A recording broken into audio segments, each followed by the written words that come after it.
बेटा ये 100 रुपये का मेरा भी सामान है, इसकी भी पेमेंट कर दो।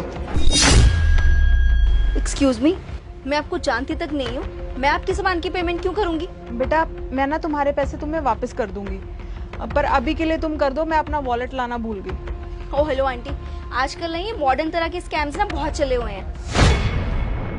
दिखने में अच्छी खासी लगती हूँ, हर कोई तुम्हारे झांसे में आ जाता होगा कि 60-70 रुपए की तो बात है, कहाँ ही मार लेगी पैसे। लेकिन मैं तुम्हारे झांसे में आने वाली नहीं हूँ, पढ़ी लिखी हूँ मैं, ऐसे स्कैम्स ना मेरे ऊपर नहीं चलेंगे। बेटा ऐसी कोई बात नहीं है, तुम गलत समझ रही हो, मैं सच में अपना वॉलेट लाना भूल गई हूँ, इसीलिए तुमसे मदद मांग रही हूँ। तुम्हारी माँ की उम्र की हूँ, विश्वास नाम की भी तो कोई चीज होती। आंटी ज्ञान फैलने की जरूरत नहीं है, इतना ही शौक है ना हेल्प लेने का, तो कटोरा लेके बाहर क्यों नहीं बैठ जाती? जितनी भीख इकट्ठी होगी ना आके इसको दे देना। ये क्या बोल रही हो तुम? तुम्हें तो बात करने की तमीज ही नहीं है। जी नहीं, मुझे नहीं है तमीज बात करने की, यही मेरा नेचर है, मैं ऐसे ही बात करती हूँ। कोई प्रॉब्लम? कल को तुम्हारी शादी हो गई हो तब भी तुम ऐसे ही बात करोगी? हाँ, ऐसे ही बात करूंगी मैं उनसे भी, और अपने सास ससुर को ना अपने जूते के नीचे रखूंगी। आई बात समझ? कितनी रूड हो तुम। बेबी कब आएंगी तुम्हारी मम्मी? बस आ ही रहे होंगे। और सुनो, आज उन्हें अच्छे से इम्प्रेस कर देना ताकि जल्दी से हमारी शादी हो जाए। तुम टेंशन मत लो, तुम्हें पता है मैं तुम्हारी मम्मी के लिए कितना प्यारा सूट लेके आई हूँ।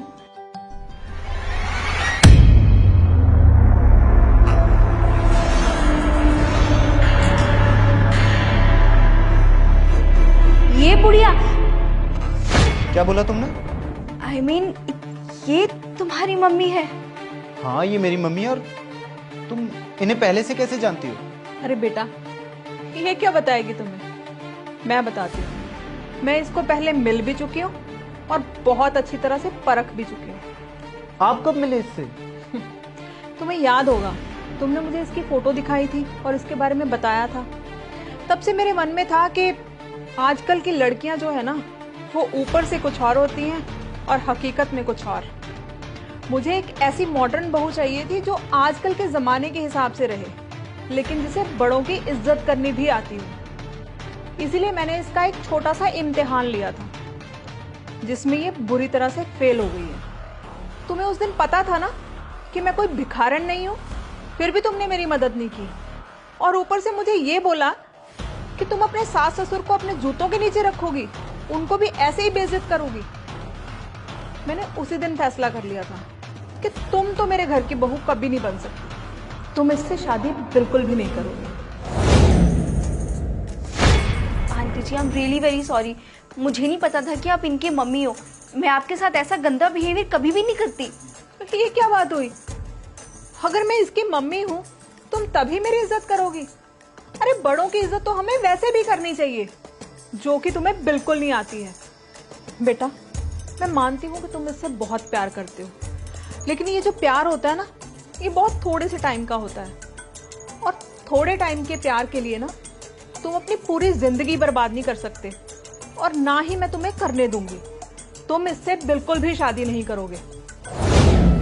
ये ना आपकी बातों में नहीं आने वाला। आपको क्या लगता है कि आप इन्हें बोलोगे कि मुझसे शादी नहीं करेगा तो वो नहीं करेगा क्या? बिल्कुल, हम शादी नहीं कर सकते। तुम मुझे सिर्फ 6 महीने पहले मिली, लेकिन मेरी माँ ने बचपन से मुझे पाल पोस के मुझे बड़ा किया। हम दोनों से ज्यादा एक्सपीरियंस है इन्हें, और इंसान की परख भी ज्यादा अच्छे से आती है। और तुमने इनकी बेइज्जती की है, और अब अगर मेरी माँ ने ये फैसला ले ही लिया है तो यही आखिरी फैसला होगा। ये तुम क्या बोल रहे हो? अपनी माँ के पीछे लग के तुम मुझे छोड़ रहे हो? मैं किसी के पीछे नहीं लग रहा। उन्होंने तुम्हें परखा है और तुम्हारी असलियत मुझे बताई। हमारी शादी नहीं हो सकती। You may leave please.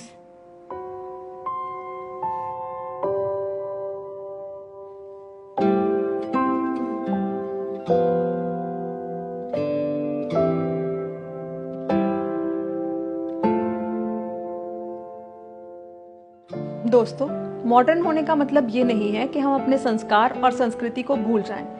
हमें मॉडर्न तौर तरीकों को अपनाने के साथ साथ अपने कल्चर को भी नहीं भूलना चाहिए, और अपने बड़ों की इज्जत करनी चाहिए और सबकी मदद करनी चाहिए। इस वीडियो का मैसेज अगर आपको अच्छा लगे तो अपनी फैमिली और फ्रेंड्स के साथ ज़रूर शेयर कीजिएगा, और हाँ, हमारी वीडियो को लाइक और कमेंट करना ना भूलें। Thank you.